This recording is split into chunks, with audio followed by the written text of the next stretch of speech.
నమస్తే. బీసీలకు సంబంధించి సర్పంచ్ ఎలక్షన్స్లో మోసం జరిగింది అన్నది కళ్ళ ముందు కనబడుతున్నది. జస్ట్ ఇంతకు ముందే ఎలక్షన్ నోటిఫికేషన్ కూడా వచ్చింది. డిసెంబర్ 11, డిసెంబర్ 14, డిసెంబర్ 17 ఈ 3 రోజుల్లో 3 ఫేజెస్లో సర్పంచ్ ఎలక్షన్స్ జరగబోతున్నాయి. అంటే ఎన్ని రోజులు ఉంది? ఇది ఒక 5 రోజులు, అదొక 10 రోజులు, 15 రోజుల సమయం మాత్రమే ఉన్నది. సో ఎలక్షన్స్ 15 రోజుల్లో అంటే ఒక 10 రోజుల మధ్యలో పీక్ టైం. మరి బీసీల 42% రిజర్వేషన్ ఏమైంది?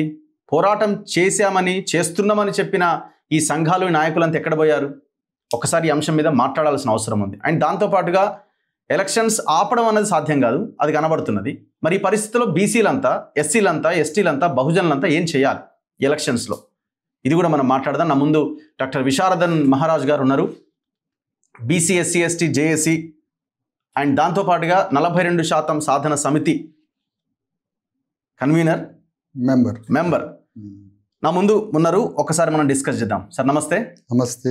సో మీరు కూడా ఫైట్ చేశారు కదా, ఇందిరా పార్క్ దగ్గర పెద్ద ధర్నా, కామారెడ్డి డిక్లరేషన్ ఎందుకు అమలు చేయలేదని పెద్ద ధర్నా, సోమాజిగూడ ప్రెస్ క్లబ్లో దాదాపు ఒక 5-6 ప్రెస్ మీట్లు, బషీర్బాగ్ ప్రెస్ క్లబ్లో ప్రెస్ మీట్లు, అన్నీ బాగానే ఉన్నాయి. కానీ ఏం జరిగింది? చివరికి ఎలక్షన్ నోటిఫికేషన్ కూడా వచ్చింది. 15 రోజుల సమయంలోనే ఎలక్షన్ జరగబోతున్నాయి. ఏం సాధించినట్టు, ఏం చేసినట్టు మీరు, మీతో పాటుగా ఫైట్ చేసిన ఈ సంఘాలు అందరూ? ప్రధానంగా మీరు మాట్లాడేటప్పుడు మోసం చేశారు అన్నారు కాంగ్రెస్ పార్టీ. మోసం కాదు, అది నమ్మక ద్రోహం అంటారు దాన్ని. నమ్మక ద్రోహం అంటే నమ్మించి మోసం చేయడాన్ని. నమ్మించి మోసం చేయడంలో కాంగ్రెస్ పార్టీ అధ్యక్షుడిగా ఆ రోజు తాను బీసీలకు ఇచ్చిన వాగ్దానం, అతనే ముఖ్యమంత్రిగా ప్రమాణం చేసిన తర్వాత రేవంత్ రెడ్డి బీసీలకి సంబంధించిన అనేక వాగ్దానాల కొనసాగింపు చేసుకుంటూ వచ్చాడు. ఆ చేస్తున్న తరుణంలో అంత అద్భుతంగా నమ్మక ద్రోహానికి అంత ప్రణాళికాబద్ధంగా వ్యూహంగా ఎట్లా చేయగలిగిండు అంటే, అతనికి బీసీల అండదండ ఉన్నది, ఇన్సైడ్ అండ్ అవుట్ సైడ్. ప్రజల్లో నుంచి ఆయనకు సంబంధించిన నాయకులు అండదండగా ఉన్నారు. ఇన్సైడ్ గవర్నమెంట్లో ఎమ్మెల్యేల, మంత్రుల యొక్క, బీసీల మంత్రులు, ఎమ్మెల్యేల యొక్క మద్దతు ఆయనకుంది. బీసీలని విషం పెట్టి చంపినా, బీసీలని నరికి చంపినా, బీసీలని నడి రోడ్డు మీద మోసం చేసినా ఆయనకి బీసీ మిత్రుల యొక్క సహకారం ఉంది. తమవారినే అంతం చేస్తున్న రేవంత్ రెడ్డి, తమవారినే మోసం చేస్తున్నా కూడా రేవంత్ రెడ్డికి ఉన్న బీసీ స్నేహితుల వల్ల, బీసీ మిత్ర బృందం వల్ల అంత ధైర్యంగా ఆయన బీసీలని వంచన చేయగలిగాడు. ఈరోజు చివరికి మేమంతా ఫస్ట్ నుంచి ఒకటే స్టాండ్. రఘు గారు యాజ్ ఎ జర్నలిస్ట్గా అండ్ సత్యాన్వేషిగా మీరు స్పష్టంగా మీరు ఒక మాట మీకు చెప్తున్నాం. ఫస్ట్ నుంచి ఇప్పటి వరకు రేపు సచ్చిందాకా 9th షెడ్యూల్ ఒకటే దీనికి పరిష్కారం అని మేము చెప్పుకుంటూ వచ్చాం. 9th షెడ్యూల్ లేదు, ఏం లేదు, ఈ జీవోలు వస్తాయి, ఈ జీవోలు సరిపోతాయి, ఈ జీవోలు రేవంత్ రెడ్డి ఇచ్చిన జీవోలే దైవ శాసనంగా వాళ్ళు మాట్లాడారు. దైవ శాసనం కాదు. ఆ రోజు విజయ డైరీలో పాలు మాయమైపోయినాయి, హెరిటేజ్ పాలు మాయమైపోయినాయి. రేవంత్ రెడ్డి మీదనే పాల వర్షం, క్షీరాభిషేకం కురిసింది. ఏ విషయంలో? ఈ జీవోల విషయం. కానీ ఆ జీవోలు బోగస్, 9th షెడ్యూలే పరిష్కారం అని చెప్పినా దాటవేసి కోర్టుల ముందు పరువు పోయి చివరికి రిజర్వేషన్ మీకు వస్తుంది 42% అంటే మా నాయకులు చిన్న చితక గ్రామ స్థాయి, వార్డు స్థాయి సర్పంచ్లు, చిన్న బీసీ లీడర్లు అదో ఇదో సరి చేసుకొని ఇక మేము పోటీ చేయబోతున్నాం, ఇక మేము వార్డు మెంబర్గా, సర్పంచ్గా, ఎంపీటీసీగా, జెడ్పీటీసీగా మేము పోటీ చేయబోతున్నాం అనే ఆశ కల్పించి ఎక్కడ రిజర్వేషన్ తయారైందో ఆ రిజర్వేషన్ లేదు పో అని ఆ రిజర్వేషన్ తీసేసి చివరికి ఆ రిజర్వేషన్లు కుదించి అవి ఓపెన్కి కేటాయించి మళ్ళీ కొత్త జీవో ఇవ్వడం జరిగింది. ఇంత అవాస్పాలైన చీఫ్ మినిస్టర్ భారతదేశంలో ఈ విధంగా 42% అని చెప్పి నయవంచన చేసి కోర్టుల ముందు ఇన్నిసార్లు పరుగు పోయి మళ్ళీ ప్రత్యేకంగా మాకు 42% కేటాయిస్తున్న రిజర్వేషన్ అని కూడా అలాట్ చేసి కాదు అవి పోయినాయి, మళ్ళా మీకు అవి ఓపెన్ అయిపోయినాయి మళ్ళీ ఒక జీవో ఇచ్చి ఇంత పద్ధతిగా ఇన్ని రకాలుగా చేసి బీసీలను ఇంత నయవంచన చేసిన తుగ్లక్ ఫాల్త్ అడ్మినిస్ట్రేషన్ ఎక్కడన్నా ఉందా? అసలు ఇట్లాంటి పరిపాలన ప్రయత్నం చేసిండు, కాలేదు ఆయన ఉద్దేశంలో. ప్రయత్నం చేస్తున్నప్పుడు మేము చెప్పినాం కదా, దీని అంతిమ పరిష్కారం 9th షెడ్యూల్లో దాగి ఉందని. ఆ వైపుగా జరిగిన పోరాటం ఏమైనా ఉందా? లేదు. ఆ వైపు జరిగినటువంటి యుద్ధం ఏమైనా ఉందా? లేదు. కాబట్టి ఈరోజు రేవంత్ రెడ్డి అనేటువంటి ఒక ముఖ్యమంత్రి ప్రణాళికాబద్ధంగా, వ్యూహాత్మకంగా, తెలివిగా అటు తన Reddy, Velama, Kamma, not only Reddy representative Revanth Reddy, Reddy, Kamma, Velama అగ్రవర్ణాలలో ఉన్నటువంటి ధనవంతులు, అగ్రవర్ణాల్లో ఉన్న అగ్రవర్ణ స్వభావం ఉన్న పేదలు, పెద్దలు, వాళ్ళ తరఫున ప్రతినిధిగా వాళ్ళ మాట వాళ్ళకి చెబుతూ, వాళ్ళ మాట వాళ్ళకి చెబుతూ, మా మాట మాకు చెబుతూ నమ్మించి నమ్మక ద్రోహం చేసి ఈరోజు 2.5 కోట్ల మంది బీసీల గొంతు కోసిండనమాట. సరే, ఇప్పుడు ఏం చేద్దాం? 15 రోజుల్లో ఎలక్షను, మీరు ఆపలేరు, ఎవరు ఆపే అవకాశం ఏం కనబడతలేదు. రాజ్యం వాళ్ళ చేతిలో ఉంది, అవకాశం కూడా కనబడతలేదు. కోర్టులు కూడా చాలా క్లియర్గా మీరు 50% లోపు అయితే జరుపుకోండి అని చెప్పినాయి తప్ప అవసరమైతే డెడ్ లైన్లు పెట్టినాయి, ఈ డేట్లోగా మీరు ఎలక్షన్ పెట్టాల్సిందే అని. ఈ పరిస్థితుల్లో ఏం చేయాలి? ప్రజల ముందున్న ఆప్షన్ ఏంటి అన్నది మనం ప్రజలకు చెప్పకపోతే ఆల్టర్నేటివ్ మేము ఒకటే చెప్తున్నాం సార్. ఫస్ట్ ఏదైనా పాలకుల నుంచి జరిగిన అన్యాయం పట్ల, తీవ్ర మోసం పట్ల దానికి ఒక ప్రొటెస్ట్, నిరసన అయితే ప్రజల నుంచి ఉద్యమ ప్రతినిధులుగా మేము చేయాల్సిందే. ఆ ప్రొటెస్ట్ చేస్తున్నాం. రేపటి నుంచి కార్యక్రమాలు ఏం చేస్తున్నారు? రేపటి నుంచి అంటే ఆల్రెడీ మేము నిరసించినాం, ఈ జీవోని నిరసించినాం, ఈ కొత్తగా తీసుకొచ్చిన బీసీలకు ద్రోహం చేసిన ఈ ప్రాసెస్ మొత్తాన్ని మేము 3 రోజుల నుంచి దాన్ని తీవ్రంగా వ్యతిరేకిస్తున్నాం. రేపటి నుంచి ధర్నాలు మొదలుపెట్టినాం. 2 రోజులు మండల కేంద్రాల్లో, కలెక్టరేట్ల దగ్గర దోషిని చెప్పాలి కదా. మౌనంగా ఉన్నవాడిని, 9th షెడ్యూల్ గురించి పట్టించుకొని బీజేపీని, 9th షెడ్యూల్ కోసం పోరాడనటువంటి కాంగ్రెస్ పార్టీని ముగ్గురి భాగోతం బట్టబయలు చేసి దోషిగా పబ్లిక్లో చూపిస్తూ ఈ జరిగిన మోసాన్ని, ఇచ్చిన జీవోలని, వీటన్నిటిని వ్యతిరేకిస్తూ రేపు ఎల్లుండి అన్ని జిల్లాల్లో, మండల కేంద్రాల్లో నిరసన కార్యక్రమాలు పెట్టినాం.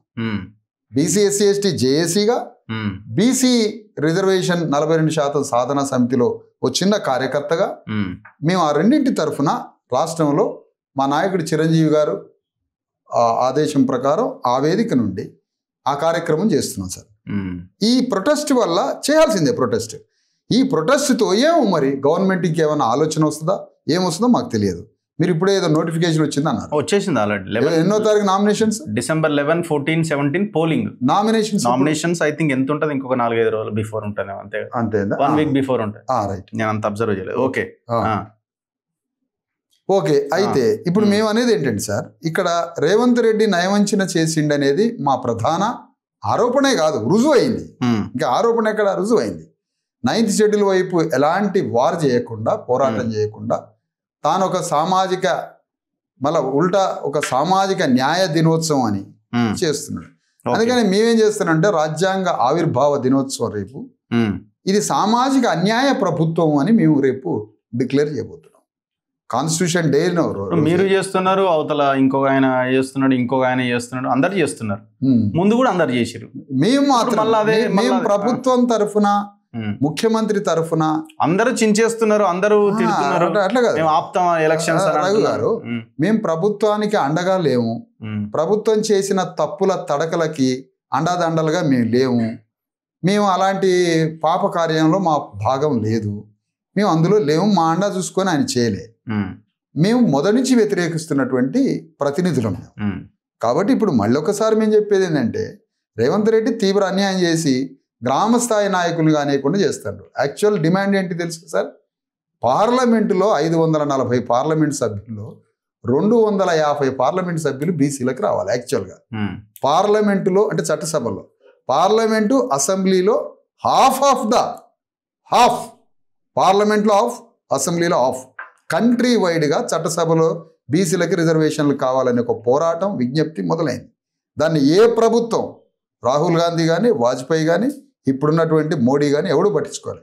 ఈవెన్ రేవంత్ రెడ్డి గ్రామ సర్పంచ్ని కూడా బీసీని కానేనని ఇతను కూర్చున్నాడు. ఎంతవరకు కరెక్ట్? పార్టీ ఇస్తుందట బీసీలకి. రేవంత్ రెడ్డి చేతిలో ఉందా? రేవంత్ రెడ్డి అనుకుంటే అయిపోద్దా? రేవంత్ రెడ్డి అనుకుంటే, రేవంత్ రెడ్డి డిసైడ్ అయిపోతుందా? రేవంత్ రెడ్డి మాటల్లో నేను 30 ఏళ్ళు ఈ ప్రభుత్వానికి పాలకుడుగా ఉంటా 2050కి, ఈ మాటలు మీకు ఎప్పుడు ప్రతిధ్వనించలేదా? ఆ మాటలు అనే శక్తి ఒక జాతీయ పార్టీలో అంత బలంగా అనగలిగిన మనిషిని చూసారా కాంగ్రెస్లో మీరు? అంత బలంగా అంటే మాత్రం దాన్ని పట్టించుకోరు. నీ చేతిలో లేదా సర్పంచ్ చట్టం నీకు ఇవ్వడం అని నేనంటే మాత్రం ఆయన చేతిలో ఉందని మీరు అంటున్నారు. అర్థం చేసుకోవాలి మీరు. ఆయన చేతిలో ఉంది మంత్రాంగం. ఎట్లా మాయ చేసిండో రాహుల్ గాంధీని మనకు తెలియదు, కానీ ఆయన గ్రిప్లో మాత్రం ఈరోజు హోల్ అండ్ షోల్ ఆయన కూడా మాట్లాడతలేడు. రాహుల్ గాంధీ కూడా ఎక్కడ. అందుకనే మేము అనేది అదే. అందుకనే లెగసీ వేల సంవత్సరాలుగా శతాబ్దాలుగా అగ్రవర్ణాలు గ్రామాల మీద ఆధిపత్యం చేసి ఇప్పుడు మీరు 11 రోజులు ధర్నాలు దీక్షలే ఉంటాయా? ప్రజలు ఏం చేయాలి తక్షణం? మీరేమైనా క్యాండిడేట్స్ పెడతారా లేకపోతే ఒకటి సార్, ఇప్పుడు ప్రాక్టికల్ ఆలోచించడం కూడా ఒకటి ఉంటుంది. మళ్ళీ ఇప్పుడు మేము గవర్నమెంట్ చర్యల్ని నిరసిస్తున్నాం. బీసీలకి నమ్మక ద్రోహం చేశారు. నమ్మక ద్రోహం చేసి 9th షెడ్యూల్లో పెట్టకుండా పనికిరాని జీవోలు ఇచ్చారు. ఇచ్చిన జీవోలు కోర్టులు కొట్టేసినాయి, పనికిరావని చెప్పిండ్రు. మళ్ళీ ఒక జీవో ఇచ్చి ఇచ్చిన రిజర్వేషన్లు వెనక్కి తీసుకొని మళ్ళీ బ్యాక్ వచ్చి మొదటికే వచ్చింది. పలానా ఊరు నీదే బీసీది అని చెప్పాడు. పలానా గ్రామం నీదే, పలానా వార్డు నీదే అన్నాడు. పాపం మా ఆవిడ ఆశపడి సొక్క గంజి పెట్టి ఇస్త్రీ చేసుకొని రెడీగా ఉన్నాడు. 10,000 జేబులు పెట్టుకొని వాళ్ళ నోట్లో మనుగొట్టారు. ఇప్పుడు ఏం చేస్తున్నారు?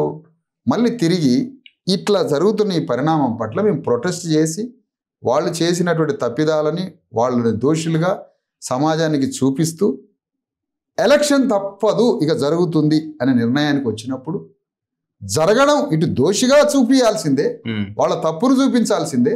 ఎలక్షన్ జరుగుతున్నప్పుడు ఎలక్షన్ జరిగే ప్లేసెస్లో నీకు ఒక పార్టీ ఉండొచ్చు, నాకు ఒక పార్టీ ఉండొచ్చు. నీ పార్టీలో నువ్వు నాయకుడివా, ప్రతినిధివా, సభ్యుడివా, అందరికీ పార్టీ ఉంటుంది. నేనున్నా నాదొక పార్టీ ఉండొచ్చు. నాకు బీసీ ఎస్సీ ఎస్టీ జేఏసీకి నేను ప్రతినిధిగా ఉండొచ్చు. సాధనా సమితిలో ఒక కార్యకర్తని కావచ్చు. మేము మా తరఫున ఓపెన్ ప్లేసెస్లో ఓపెన్ దగ్గర ఓసీ ప్లేసెస్లో మేము బీసీ అభ్యర్థులు పెడతాం. ఎస్సీ ఎస్టీలు ఎట్లాగో ఉన్నారు. ఓపెన్ దగ్గర మేము బీసీ అభ్యర్థులు పెట్టి చాతనైనంత పోరాడి మా శక్తికి తగ్గట్టుగా బీసీ అభ్యర్థులు గెలిపించుకోవడానికి తీవ్రంగా కృషి చేస్తాం. అవతలి పార్టీ వాళ్ళు ఒకవేళ బీసీ పెడితే వాళ్ళకి సపోర్ట్ ఏం చేయరా? అయితే ఇక్కడ 2 విషయాలు. ఒక అగ్రవర్ణ పార్టీలో ఉండేటువంటి బీసీ ఒకవేళ పోటీ చేస్తున్నాడు. ఇప్పుడు ఉదాహరణ కాంగ్రెస్ పార్టీ ఒక ప్రపోజ్ చేస్తుంది, మా పార్టీ బీసీలకి టికెట్లు ఇస్తుంది అంటే 4% లేని రెడ్డి గారు, 4%, 5% లేని అగ్రవర్ణాల పార్టీ 50% ఉన్న బీసీలకి ఇస్తుందట. ఇట్లా అంటే రెడ్డి గారు, వెలమ గారు, చౌదరి గారు ఇట్లా ఇస్తుంటే 4% లేని వాళ్ళు ఇట్లా ఇస్తుంటే బీసీలు ఇట్లా అడుక్కోవాలట. ఇది వద్దన్నదే కాన్స్టిట్యూషన్, ఇది వద్దన్నదే ఫూలే అంబేద్కర్, ఇది వద్దనేదే ఆత్మగౌరవం. ఇట్లా ఇస్తుంటే ఇట్లా తీసుకోవాలంటున్నారు. మేమేమంటున్నాం అంటే రేవంత్ రెడ్డికి చిత్తశుద్ధి ఉంటే ఎన్నో విషయాల్లో స్టాలిన్ దగ్గరికి కేటీఆర్ ఇద్దరు కలిసిపోయి స్టాలిన్ దగ్గర దక్షిణాది ప్రాంతంలో నియోజకవర్గాల పెంపు విషయంలో ఇద్దరు కలిశారు. ఏం సార్? అవును, ఇద్దరు కలిసి ఒకరి అభిప్రాయం ఏకాభిప్రాయాన్ని అక్కడ వ్యక్తపరిచారు బిఫోర్ స్టాలిన్ ముందు. అట్లా రేపు దేశంలో అనేక సమస్యల మీద కూడా వీళ్ళు కలిసి పోరాడతారు. నేనేమంటున్నానంటే TRS party, BJP party, Congress party, మిగతా ఏమైనా పోటీ చేసే పార్టీలని అందరినీ పిలిచి రేవంత్ రెడ్డి నాయకత్వంలో ఎవ్వరూ ఆ ఓపెన్ నియోజకవర్గాలలో అగ్రవర్ణ అభ్యర్థుల్ని పెట్టకుండా బీసీలకే ఒక 70%, 80% కేటాయించమనండి. 42 కాదు, ఒక 70%, 60% ఎస్సీ ఎస్టీలు తీసేసి మిగతాది కేటాయించమనండి. ఎమ్మెల్యేలు ఎంపీలుగా పోటీ చేస్తాను కదా, కనీసం 90% ఇస్తే ఏంటి, నష్టం ఏంటంటున్నా? ఎస్సీ ఎస్టీలతో కలిపి, లేదా ఎస్సీ ఎస్టీలు తీసేసి ఒక 60% ఇస్తే ఏంటి? దీనికి రేవంత్ రెడ్డి చిత్తశుద్ధి ఉంటే టీఆర్ఎస్ పార్టీ, ఆయన ఫ్రెండ్ టీఆర్ఎస్ పార్టీలో ఉన్నారు కదా, బీజేపీలో ఉన్నారు కదా, కలిసి వాళ్ళ ముగ్గురు కలిసి ఒక ప్రాతిపదికన కూర్చొని అయ్యా బాబు ఒక పెద్ద బీసీ సమస్య వచ్చింది, ఈ బీసీ సమస్యను మనం పరిష్కరించాలంటే అందరినీ కూర్చొని మాట్లాడదాం. నేను ఒక ప్రపోజ్ చేస్తున్నా, ఓపెన్ నియోజకవర్గాలు ఏవైతే గ్రామాలు ఉన్నాయో ఆ ప్లేసెస్లో మనం అందరం బీసీలకు ఇద్దాం, ఓసీలు ఎవరు పోటీ చేయొద్దని అందరూ కలిసి ఒక నిర్ణయానికి ఎందుకు రారు సార్? నేను అడుగుతున్నా. మీకు ఇంకో విషయం తెలుసా? మహబూబ్నగర్ పార్లమెంట్ సభ్యుడు గెలిచినటువంటి కేసీఆర్ని గెలిపించింది ఎవరు దగ్గరుండి? మీకు గుర్తుంటే చెప్పండి. రేవంత్ రెడ్డి. అప్పుడు Revanth Reddy as a MLC TDP from TDP చంద్రశేఖరరావుని పార్లమెంట్కి పంపించాడు. అంటే మీరు అనేక విషయాలు. నేను ఇంకో విషయం చెప్తాను. నేషనల్ ఫ్రంట్ అని ఢిల్లీలో ఒక ఫ్రంట్ జరిగినప్పుడు కాంగ్రెస్ని ఓడించడానికి బీజేపీ కమ్యూనిస్టులు కలిశారు నేషనల్ ఫ్రంట్ టైంలో. ఆనాడు ఎనిమి ఎవరు? కాంగ్రెస్. కలిసింది ఎవరు? బీజేపీ అండ్ కమ్యూనిస్టులు, ఆల్ ఆర్ పార్టీస్ కలిసినాయి. అంటే ఇంతగా కలుస్తున్నారు అనేక సమస్యల మీద. బువ్వకి లేనోడు, తిండికి లేనోడు, కటిక పేదలైనటువంటి బీసీలు గౌరవంగా మేము ఎన్నికల్లో పోటీ చేస్తాం, మా ప్రాంతాలు మాకు రిజర్వ్ చేయండి అని పేద బీసీలు అడుగుతున్నప్పుడు అగ్రవర్ణ పార్టీలంతా ఒక నిర్ణయానికి వచ్చి, అరే బాబు మనం ఆ ఓపెన్ ప్రాంతాలన్నీ పాపం బీసీలకు ఇచ్చేద్దాం, మనం ఎవ్వడం పోటీ చేయొద్దురా అని ఎందుకు మీరు నిర్ణయం తీసుకోవటంలే? దీనికి నేతృత్వం ఎందుకు వహించట్లే రేవంత్ రెడ్డి? మీరు అంటారు ఊకే రేవంత్ రెడ్డిని విమర్శిస్తాడని. నేను ప్రపోజ్ చేస్తున్నా రేవంత్ రెడ్డి గారి ముందు నేను ఇది ప్రపోజ్ చేస్తున్నా. మిస్టర్ రేవంత్ రెడ్డి, నీ నాయకత్వంలో, నీ నేతృత్వంలో అన్ని పార్టీలను పిలిచి ఓపెన్ ప్రాంతాలు మనం ఒక 60% ఇచ్చేద్దాం బీసీలకి, ఆ ప్లేసెస్లో ఏ అప్పర్ కాస్ట్ పోటీ చేయకుండా జాగ్రత్తలు తీసుకుందామని ఒక్క నిర్ణయాన్ని మీరు ఎందుకు చేయలేకపోతున్నారు అనేది సూటిగా మీ ద్వారా రేవంత్ రెడ్డిని అడుగుతారు. ఇప్పుడు 9th షెడ్యూల్ అనే పదాన్ని ఇంతవరకు ఉచ్చరించని వీళ్ళంతా ఇది ఎక్స్పెక్ట్ చేయడం అనేది చాలా పెద్దది అవుతుందేమో అన్నప్పుడు అంటున్నారు. మీరు ఇందాక అన్నారు చేయవలసిన ప్రయత్నాలన్నీ రేవంత్ రెడ్డి చేశారని. ఏం ప్రయత్నాలు చేశారు? లా సెక్రటరీలని పిలిపించి, లాకు సంబంధించిన నిపుణులందరినీ పిలిపించి బీసీలకు రిజర్వేషన్ రాకుండా చేయడం కోసం అన్ని ప్రయత్నాలు చేసినట్టు నేను. అదే అందుకని ఈ సందర్భంగా ఇక మేము చివరి దాకా ప్రొటెస్ట్ చేస్తాం సార్, నిరసిస్తాం, దోషుల్ని ఎండగడతాం. నాకేదైనా పార్టీ ఉంటే ఆ పార్టీ, బీసీ ఎస్సీ ఎస్టీ జేఏసీకి ఒక మెయిన్ ప్రతినిధిగా ఉన్నా, చిరంజీవి గారి నాయకత్వంలో నడుస్తున్న సాధనా సమితిలో ఒక మెంబర్గా ఉన్నా, అందరూ ఒక సమన్వయం చేసి వీలైన స్థానాలలో బీసీ అభ్యర్థులను పెట్టి గెలిపించుకోవడానికి మేము తీవ్ర ప్రయత్నం చేస్తున్నాం. ప్రజలకు ఏమైనా పిలుపునిస్తారా ఈ సందర్భంగా? అంటే ఇప్పుడు ప్రజలు చూస్తున్నారు ఎప్పుడు ఎలక్షన్ వస్తుంది అని. ఎప్పుడు ఎలక్షన్ వస్తుందంటే ఎప్పుడు ఎంత ఇస్తారనే కానే ఉన్నది మన పరిస్థితి. గ్రామాల్లో ఎట్లుంది? ఎలక్షన్ అనగానే పైసలు, మందు, కథ, వ్యవహారం. సో ఈ సందర్భంలో మీరేమన్నా బీహార్ లో మాంజీ అనే ఒక కులం ఎలకలు పడతారు సార్ వాళ్ళు. అంటే కంతలలో పొగబెట్టి ఎలకలు పడతారు వాళ్ళు. ఎలకలు పట్టే వాళ్ళు పార్టీ పెట్టారు సార్. ఎలకలు పట్టే వాళ్ళు పార్టీ పెట్టారు. ఎలకలు పట్టే వాళ్ళు పార్టీ పెట్టిండ్రు సార్. తెలంగాణలో పార్టీ పెట్టట్లేదు సార్. రేవంత్ రెడ్డి దగ్గర బానిసలుగా బతుకుతున్నారు సార్. అందుకని ఎలకలు పట్టేటోడు 5 ఎమ్మెల్యేలు అయినరు. తమిళనాడులో పందులు పట్టేటోళ్ళు 2 ఎమ్మెల్యేలు అయినరు. కళ్ళు గీసే గౌన్లో ఆయన పార్టీ పెట్టిండు నారాయణ కేరళలో. ఇట్లా అనేక దగ్గర ఇది ప్రజాస్వామ్యం, డెమోక్రసీ. రాజులు భూస్వాములు ఎవరు లేరు ఇక్కడ. సామాన్యుల కోసం రాయబడ్డ రాజ్యాంగం మనకి ఈ అవకాశాలు ఇస్తుంది. తెలంగాణలో కూడా అగ్రవర్ణాల పల్లకీలు మోయకుండా, ఆ బీజేపీ పల్లకి, కాంగ్రెస్ పల్లకి, బీఆర్ఎస్ పల్లకీలు మోయకుండా ఆ పల్లకీలను తీసుకుపోయి శ్మశానంలో ఇసిరేసి బీసీ నాయకులం అందరం కలిసి, ఎస్సీ ఎస్టీ అందరం కలిసి ఈ ఎలక్షన్స్ నుంచి ఆరంభించి మన వాళ్ళని గెలిపిద్దాం. అయ్యా ఓటు ఎవ్వరు అమ్ముకోవద్దు. ఓటు అమ్ముకోవడం అనేది అంత దుర్మార్గం. ఓటు అమ్ముకోవడం కన్నా మనం బయలుపడి దూకి సావటం, ఇంకేదైనా చేయటం నయం. ఓటు అమ్ముకోకుండా వీలైనన్ని చోట్ల బీసీలని గెలిపించుకునే ప్రయత్నం చేద్దాం. మ్యాక్సిమం ప్రభుత్వం తీసుకునే ఈ చర్యల్ని తీవ్రంగా నిరసిద్దాం. వాళ్ళ దోషత్వాన్ని సమాజంలో నిరూపిద్దాం, నిరసనలు తెలియజేద్దాం. తప్పదు, ఎలక్షన్స్ వస్తున్నాయి అనే పరిస్థితి వచ్చింది కాబట్టి అక్కడ చివరి వరకు అడుగుదాం. ఈ ఎలక్షన్ రద్దు చేయాలి, ఎలక్షన్ జీవో రద్దు చేయాలి. ఫస్ట్ ఎలక్షన్స్లోకి పోవద్దు, ఎలక్షన్స్ ఆపేయమని ప్రభుత్వానికి చెబుతున్నాం. 9th షెడ్యూల్ వచ్చిన తర్వాతనే ఎలక్షన్ పెట్టమంటున్నాం. 9th షెడ్యూల్ లోపు పైసలు లేవు కదా, పైసలు రావాలిగా 3,000 కోట్లు. అందరూ గ్రామాలలో, మరి మున్సిపాలిటీల, గ్రామ పంచాయతీలలో పనిచేయడానికి ఎట్లా అని అంటే కాంగ్రెస్ పార్టీ రెడ్డి, వెలమ, కమ్మ కార్యకర్తల్ని బ్లీచింగ్ పౌడర్ వేసి మేనవోలో దిగి మురికి కాలువలు దిగమని అంటున్నాం. ఒకవేళ పైసలు లేకపోతే ఎలక్షన్స్ మాత్రం రద్దు చేయమని కోరుతున్నాం. Thank you very much Visharadan garu. Thank you. ఇది సర్పంచ్ ఎలక్షన్స్ పైన ఒక చిన్న విశ్లేషణ. చూద్దాం మరి ఎలాంటి పోరాటాలు, రేవంత్ రెడ్డి ఏమైనా మళ్ళీ వెనక్కి తగ్గి ఆలోచించే అవకాశం ఏమైనా ఉన్నదా? ఇంతకుముందు చెప్పినట్టు ఒక సూచన చేసినట్టు అన్ని పార్టీలని ఒక దగ్గరకి తీసుకొచ్చి ఆ స్థానాల్లో, ఆ 90% స్థానాల్లో ఎస్సీ ఎస్టీ బీసీలని పోటీ చేసేలాగా ఏమైనా ప్రయత్నం జరుగుతుందా? చూద్దాం రాబోయే రోజుల్లో. చూస్తూనే ఉండండి మన తొలి వెలుగు.